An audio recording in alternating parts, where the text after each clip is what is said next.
ভারতের জয়পুরে যৌন জীবনের তৃপ্তি যেখানে ৭৪%, সেখানে দিল্লিতে মাত্র ১২%।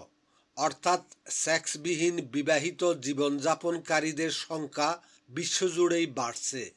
গবেষকগণ দেখেছেন যে বিয়ের ৩ বছর পর বিবাহিত জীবনে সেক্সের ভূমিকার পতন ঘটে।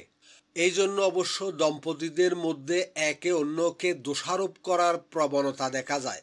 কেউ কেউ পরামর্শ দিয়ে থাকেন একঘরে দিনের পর দিন না থেকে বরং সম্ভব হলে বউকে কিছুদিন আলাদা বাপের বাড়িতে পাঠিয়ে দিলে কিংবা নিজে বাড়ি ছেড়ে প্রবাস জীবন কাটালে বিবাহিত জীবনে সেক্সের ভূমিকা বাড়ে।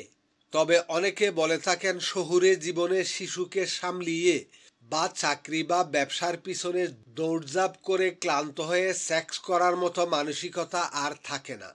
আমাদের আজকের বিষয় সেক্সবিহীন বিবাহিত জীবন।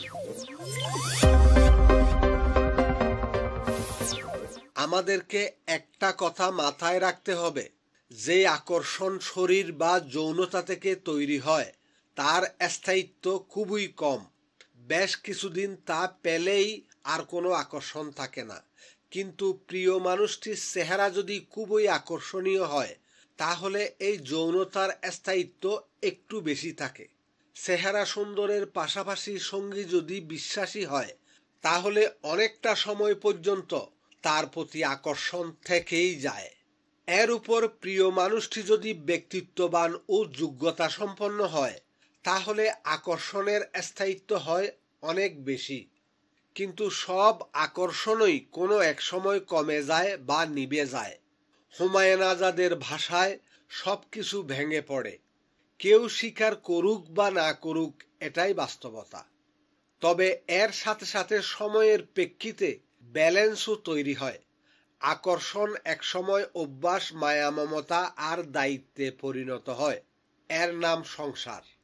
কিন্তু প্রিয় মানুষটির আকর্ষণ কেন কমে যায়, কেন মানুষ একঘেয়েমিতে ক্লান্ত হয়, চলুন এর উত্তর খোঁজার চেষ্টা করি।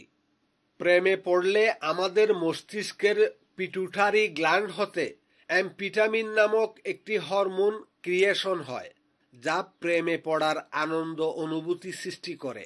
কিন্তু এই অ্যাম্ফেটামিন উৎপন্ন হওয়ার একটা নির্দিষ্ট সময়সীমা থাকে, যা প্রায় ৩ বছর ৯ মাস ২৬ দিন। ফলে ৪ বছরের আগেই শেষ হয় প্রেম। তখন নতুন আনন্দের উৎস হিসাবে তৃতীয় কেউ এসে যেতে পারে। এভাবেই চলতে থাকে অ্যাম্ফেটামিনের সার্কেল। আপনি কারো সঙ্গে প্রেমে আছেন বলেই তার সমস্ত সময় শুধু আপনার জন্যই, এই ভাবনা একেবারেই ভুল। প্রেমের বাইরে আপনার যেমন একটা বন্ধুদের জগৎ আছে, তেমনি আপনার সঙ্গীরও আছে। তাই একে অপরকে স্পেস দিতে হবে নিজেদের বন্ধুদের সঙ্গে সময় কাটানোর জন্য। সব সময় একে অপরের সঙ্গে আঠার মতো আটকে থাকলে সম্পর্কে অস্বস্তি বাড়বে। মধুরতার পরিবর্তে দম বন্ধ হওয়া তৈরি হবে। সঙ্গীর সঙ্গে আপনি কত ঘন্টা পার করলেন সেটি কিন্তু মোটেই দেখার বিষয় নয়। যতক্ষণই কাটাবেন আগে থেকে প্ল্যান করে প্রস্তুতি নিয়ে সেই সময়টুকু কোয়ালিটিফুল করুন। আপনার সঙ্গীর অনুমতি না নিয়ে তার ব্যক্তিগত কোনো জিনিস ধরবেন না। প্রত্যেকের নিজস্ব একটা জগৎ এবং গোপনীয়তা আছে। সে নিজে থেকে না বললে তার ব্যক্তিগত বিভিন্ন বিষয়ে নাক গলাবেন না। এতে আপনার প্রতি তার সম্মান বাড়বে। তার প্রাক্তনকে নিয়েও কোনো প্রসঙ্গ তুলবেন না। এতে তার আত্মমর্যাদায় আঘাত লাগবে, সে নিরাপত্তাহীনতায় ভুগবে। শারীরিক সম্পর্ক কিভাবে উন্নত করা যায় প্রতিনিয়ত সেদিকে মনোযোগ দিতে হবে। তাই মুখে হাসি লাগিয়ে রাখুন।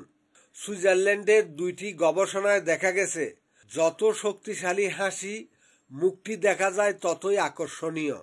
আর অযথা আজেবাজে খেজুরে আলাপ না করে কম কথা গুছিয়ে বুদ্ধিমত্তার সাথে বলুন, নয়তো চুপ করে তাকে বলতে উৎসাহিত করুন। আরেকটা কথা, ভালোবাসা সবসময় নিম্নগামী হয়। যেমন আপনি আপনার সন্তানদের ভালোবাসবেন সবচেয়ে বেশি, আবার আপনার সন্তানেরা তার নিজেদের সন্তানদের জন্যই সবকিছু করবেন। এভাবেই চলতে থাকে ভালোবাসার চার ক্যান।